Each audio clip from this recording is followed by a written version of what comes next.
जय भीम। अस्सलाम वालेकुम, नमस्कार। मैं मनिहार इकबाल हुसैन।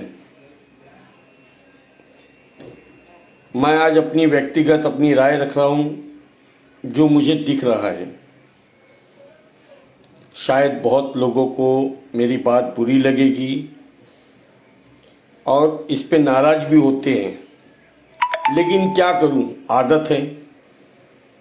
कम से कम उस मौला का करम है कि बोलने की कम से कम मुझे ताकत तो दिया। सलाहियत नहीं है, लेकिन कम से कम अपनी बात रख सकूं और बिना डरे। ये एक मेरे लिए बहुत बड़ी बात है। पिछले एक हफ्ते से महाराष्ट्र में अंबेडकरी समाज जिस तरीके से अपने लोगों के लिए, अपने अधिकार के लिए हर जगह पे आंदोलन के रूप में संविधान को मानते हुए अपनी बात रख रही है, और उसके ऊपर उनके हर लीडर और हर कार्यकर्ता या अगर आम आदमी भी है तो वो सड़क पे आ रहा है। उनके अंदर ये डर नहीं है कि हमारे ऊपर केस बनेगा, उनके अंदर ये डर नहीं है कि हमें नोटिस मिलेगी। भले उनके पास पैसा नहीं है, लेकिन हिम्मत है। तो वो जिंदा कौम है। जिंदा का मतलब ये होता है कि अगर जिंदा हो तो जिंदा दिखना जरूरी है। तो वो दिख रहे हैं कि हाँ, वाकई में वो एक जिंदा कौम है। और मेरे लिए ये खुशी की बात है कि उस समाज ने मुझे कहीं ना कहीं से नहीं, बहुत जगह से अपने करीब रखा है और मुझे वो गाइड करता आया है कि मनिहार, इस तरीके से तू अपना काम कर, अपना अधिकार मांग और अपने अधिकार की बात रख। तो मुझे भी खुशी होती है कि हाँ, कम से कम मैं जिसके साथ हूं वो मुझे बेवकूफ नहीं बनाया है, उसने मेरा इस्तेमाल नहीं किया है। और हम लोग बड़ी मुश्किल से, हमारे समाज के कुछ लोग उनके साथ जुड़े हुए हैं। कुछ लोगों के लिए वो बहुत कुछ करते हैं, अगर उन्हें मालूम पड़े तो। हमारे जो भी मसले हैं, हमें आगे वो बाद में करते हैं, पहले वो खुद आगे होते हैं। आज परभनी में एक अंबेडकरी समाज के आदमी के ऊपर जो अत्याचार हुआ, उसे किस तरीके से मारा गया और उसमें उसकी मौत हो गई। मरा एक आदमी है, सिर्फ एक आदमी मरा है, लेकिन उसे जिंदा उसके पूरे समाज ने रखा है कि नहीं, तू मरा नहीं है, हम जिंदा है तेरे लिए और तेरी मौत को हम जाया नहीं जाने देंगे। वो पूरा समाज डट के और लड़ के रोड पे आता है और ये बताता है कि ये किसी के बाप की जागीर नहीं है। संविधान बाबा साहब का दिया हुआ एक ऐसा अधिकार है और ऐसा हथियार है जिसका इस्तेमाल हर किसी को करना चाहिए और वो अधिकार मिलना चाहिए। उसको जिस तरीके से पुलिस वाले मारे, यानी एक गुंडई की हद पार हो गई। हमने संविधान की कसम तो नहीं खाए हैं, लेकिन वो खाकी और वो खादी, उन्होंने कसम खाए हैं संविधान की कि हम कायदा कानून को मानते हुए अपने समाज के लिए, अपने देश के लिए काम करेंगे।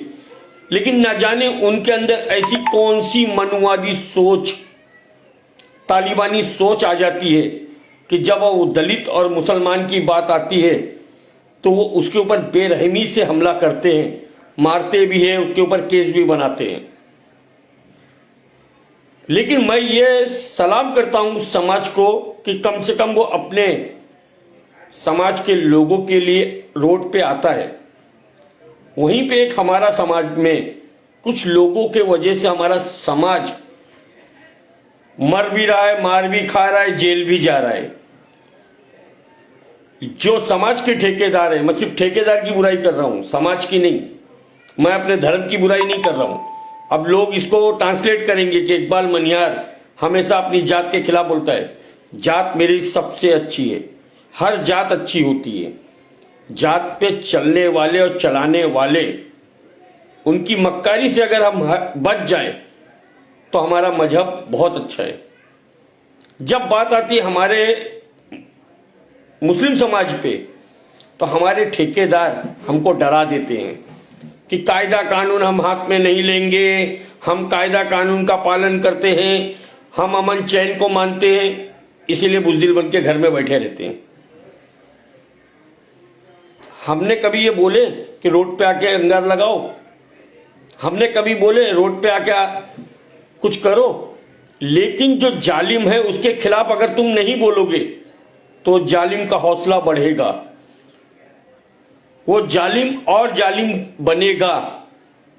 उसने संविधान की कसम खाया है, लेकिन सबसे ज्यादा घिना वो संविधान की कसम खाने वाला कर रहा है। हमें ना बरोबर से अधिकार दे रहा है, ना सम्मान दे रहा है, ना हमें न्याय दे रहा है। फिर भी अगर हम खामोश है तो क्यों है? ये देश का अगर इतिहास देखा जाए 77 साल पहले, तो ये जो अंबेडकरी समाज है ना, इसका बहुत शोषण हुआ है। इनके पास ना दागिने रखने की ताकत, ना घर बनाने की सलाहियत, कोई भी अधिकार इनको नहीं मिलता था। उस दौर में मुस्लिम समाज चौधरी हुआ करते थे, मुखिया हुआ करते थे। और आज जो हमारे मुस्लिम समाज के जो लीडर है, रहनुमा है, वो उस चीज को याद रखते हैं कि हाँ, हम पहले से इस देश में राजा थे, महाराजा थे, चौधरी थे। और ये कहते हैं कि हमने इस देश में, हमारे पूर्वजों ने आजादी में लड़ाई लड़े। अगर लड़े हैं, भिड़े हैं, तो आज तुम बुज़दिल क्यों? जो मजलूम था, जो शोषित था, जिसका शोषण होता था, आज वो लड़ रहा है। जिसके अंदर कोई भी लड़ने की अधिकार नहीं था, जो कभी लड़ा नहीं, कुछ भी नहीं, लेकिन आज वो लड़ाई लड़ रहा है। तुम तो लड़े हुए खानदान से हो, अपने आप को बोलते हो, तो आज बुज़दिल क्यों? आज हमारे बच्चों को जिंदा जलाया जाता है, हमारी मस्जिदों को तोड़ा जाता है, आज हमारे लोगों पे झूठा केस बनाया जाता है, हमारे भी बच्चों को पुलिस मारती है। सबूत के साथ बात करता हूं, मेरी फटती नहीं है, मैं डरता भी नहीं हूं, जो होगा अल्लाह मालिक। लेकिन मैं बाबा साहब के दिए हुए संविधान को मानता हूं, इसके लिए बोलता हूं। हाँ, जो तालिबानी सोच है, जो मनुवादी सोच है, वो अपने मतलब के लिए अपने धर्म के लोगों को बेवकूफ बनाए। मैं ना मनुवादी हूं, ना तालिबानी हूं, मैं अम्बेडकरी हूं। ये मैं गर्व से कहता हूं और मुझे खुशी है। लेकिन आज ये जानना चाहता हूं कि ये अम्बेडकरी समाज अगर अपने बच्चों के लिए, अपने समाज के लिए लड़ाई लड़ सकता है, तो मेरा मुस्लिम समाज, हजारों बच्चों का बलि दिया गया है। आज इस देश में देखो, बांग्लादेश की फिक्र है, बांग्लादेश में हिंदुओं को मारा जा रहा है, पाकिस्तान में हिंदुओं को मारा जा रहा है।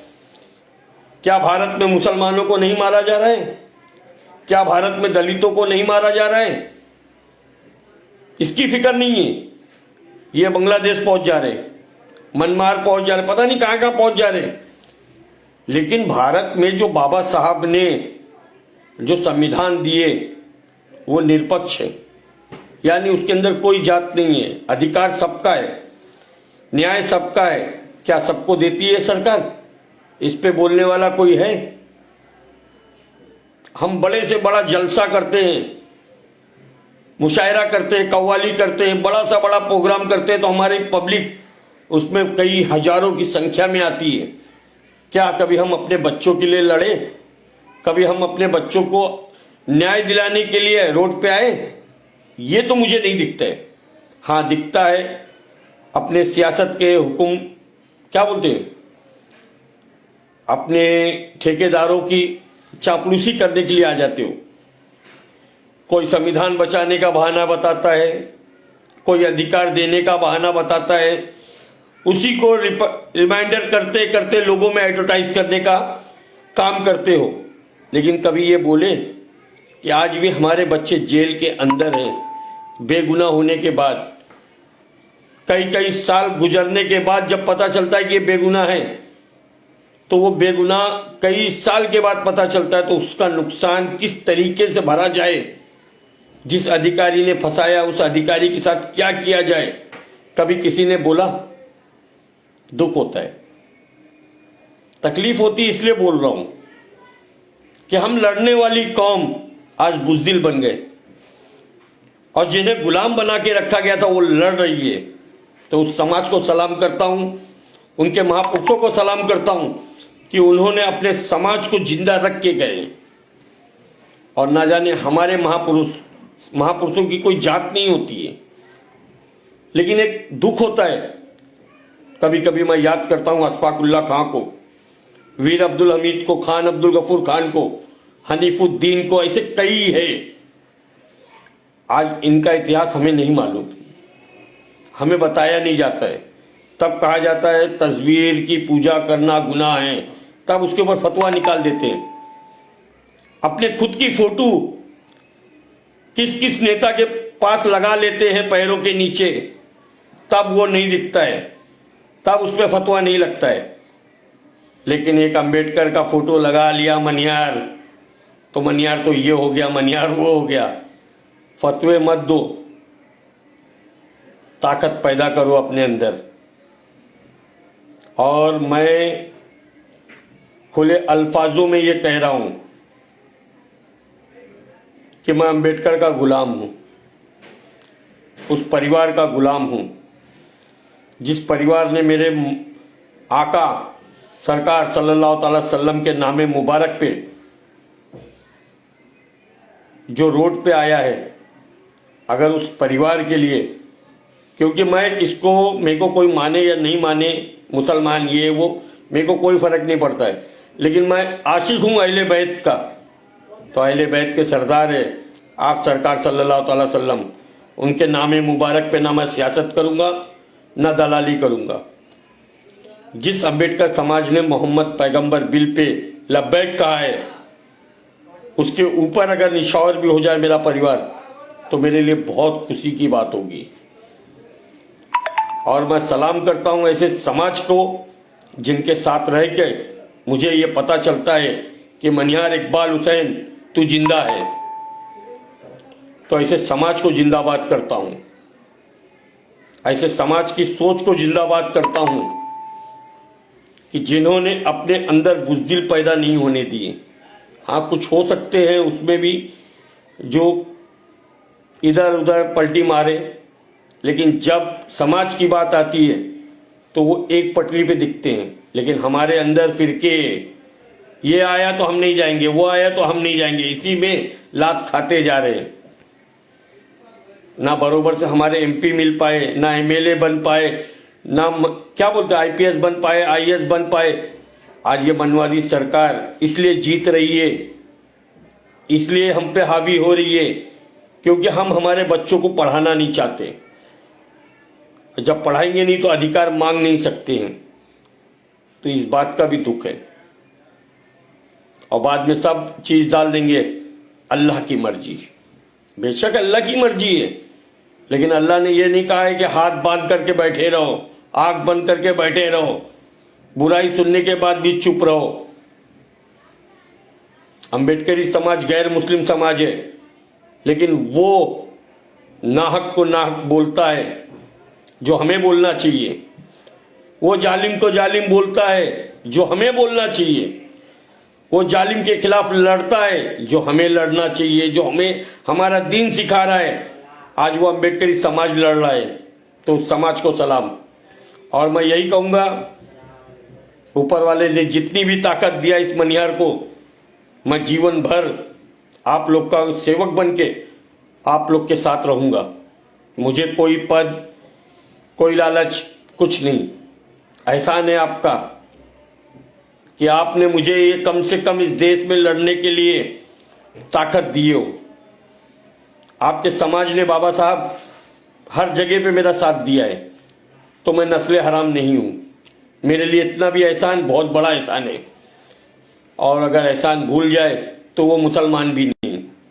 आज मेरी बात करने का कुछ तरीका मुझे भी नहीं समझ में आ रहा है, क्योंकि आज अंदर से जलन पैदा हो रही है, नफरत पैदा हो रही है कि मेरे ठेकेदार कहाँ हैं। लोग ये बोलेंगे कि अभी ये हमेशा ऐसे ही बोलता है। बोलने की वजह है कि आज अगर अपने ठेकेदार से पूछ लो कि हमारे सर में दर्द हो रहा है, कौन सी गोली खाए, तो उनको गोली का नाम नहीं मालूम है, लेकिन वो समाज के ठेकेदार अपने आप को बन रहे, समाज के डॉक्टर बन रहे। जब तुम्हें दवाई का नाम नहीं मालूम है तो ठेकेदारी मत करो, डॉक्टरी मत करो। जिसको मालूम है उसको ठेकेदारी दो, जिसको मालूम है उसको लड़ने की ताकत दो, तब ये समाज बचेगा, तब हमारे बच्चे बचेंगे। जबरदस्ती नेतागिरी मत करो कि जिससे तुम्हारे बच्चों का भविष्य बर्बाद हो जाए, तुम्हारी दलाली का नतीजा ये ना हो जाए कि आज भी हमारे कई बच्चे अंदर हैं, गलती कोई और करता है, भरते हमारे बच्चे हैं। जब ताकत नहीं है लड़ने की, ये किसी से भी, चाहे पुलिस हो, चाहे राज्य सरकार हो, चाहे केंद्र सरकार हो, हमारे ठेकेदारों की पहचान बहुत है, लेकिन आज तक अपने समाज को फायदा नहीं पहुंचा पाए। तो उसकी वजह है कहीं ना कहीं वो ठेकेदार उनके सामने दबे हैं। तो दबना छोड़ो, यही कहूंगा।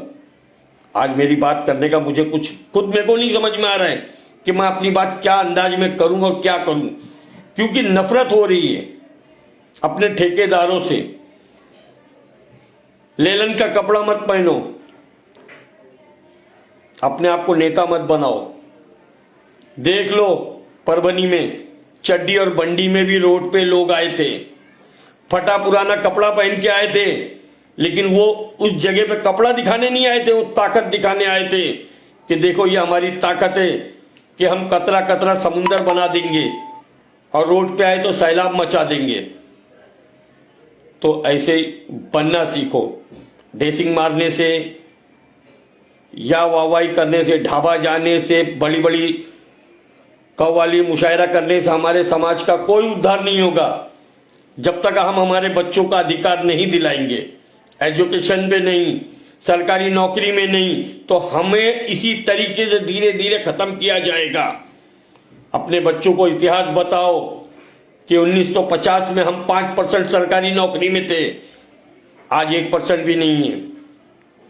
तो ये बर्बाद करने वाला कौन है? नहीं समझोगे तो यही हाल होगा। मेरी बात बहुत बुरी है क्योंकि मैं बुरा हूं, लेकिन तकलीफ होती है। तकलीफ ये होती है कि मैं किसको समझाऊं, किसको नहीं समझाऊं। अभी लोग बोलेंगे कि मनिहार इकबाल हुसैन हमेशा अपने लोगों को नीचा दिखाता है। नीचा नहीं दिखा रहा हूं, अगर मेरी गलती है मैं उसको भी मानता हूं, तो मैं छोटा बनने से छोटा नहीं हो जाऊंगा। अपनी गलती मानने से आदमी कभी छोटा नहीं होता है। सलाहियत लाओ, चाहे वो मैं रहूं चाहे कोई भी रहे।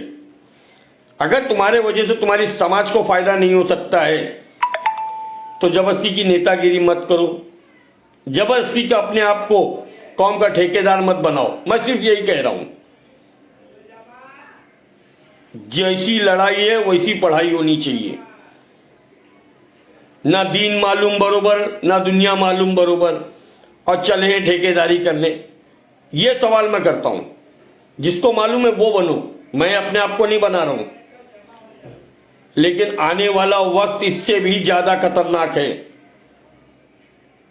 ये मनुवादी सोच, तालिबानी सोच आने वाला वक्त इससे भी बेकार करेगा। फलस्तीन से भी बेकार हाल हमारा होगा। या आज एक दो जिंदा जलाए जा रहे हैं, पुलिस के द्वारा मारे जा रहे हैं। ये एक दो नहीं है, अगर रोज का आंकड़ा देखा जाए तो हजारों में है। ये बोलने की ताकत है तुम्हारे में? पीछे घूम घूम के अपने नेता को देखोगे और उसकी जय जयकार करोगे। ये बोलने की ताकत पैदा करो। मौत तो बरहक है, बुज़दिल मत बनो। सिर्फ यही कहने आया हूं। आज मुझे भी नहीं समझ में आ रहा कि मैं क्या बोलूं, लेकिन मैं सलाम करता हूं अम्बेडकरी समाज को कि मुझे उन्होंने अंबेडकर का मतलब बताए और अंबेडकर की ताकत का एहसास दिलाए, तो उस अंबेडकर के ऊपर यकीनन एक शायरी तो बनती है कि मेरे भीम ने इस देश का इतिहास लिख दिया, गुलाम था ये देश उसे आजाद लिख दिया, हमने इसी वास्ते बाबा साहब लिख दिया, अब कोई क्या कहेगा उन्हें एक जात का, हमने तो उन्हें भारत का बाप लिख दिया। जय भीम।